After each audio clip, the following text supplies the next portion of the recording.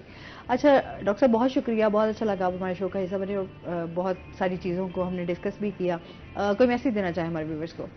اس میں ویورز کے لیے یہی ہے کہ ایک تو فالو اپ ڈینٹل وزٹ کرواتے رہیں، اور دوسرا ایز باقی ڈینٹل سرجنس کو بھی میں دینا چاہتا ہوں کہ آپ کام کریں، سرو کریں، لرن کریں، لرن کے بعد سرو کریں، اور سرو جب آپ کر دیں گے تو آپ کو اللہ تعالیٰ انڈائریکٹلی طور پہ اتنا بڑا ریوارڈ دے گا کہ آپ کی سوچ سے بھی بڑا ہو جائے. بہت شکریہ. کوئی بہت شارٹ سا میسیج، کیونکہ ہمارے پاس ٹائم بہت شارٹ ہے. میرا ایک ہی پیغام ہے جو میں اکثر اپنے اسٹوڈنٹس کو بھی کہتا ہوں، always be helpful to others. Helping hands بنیں، پازیٹیو رسپانس دیں، ٹیچرز کی رسپیکٹ کریں، علم نوکری آپ کے پاس بھاگتا ہوا آئے گا. بہت شکریہ آپ دونوں گیسٹ کا. اور اس کے ساتھ ہی ناظرین آج کا شو یہیں پہ ختم ہوا. اپنا بہت سارا خیال رکھیے گا، دعاؤں میں یاد رکھیے گا. انشاءاللہ زندگی نے ساتھ دیا تو صبح آپ سے پھر ملاقات ہوگی. اللہ حافظ.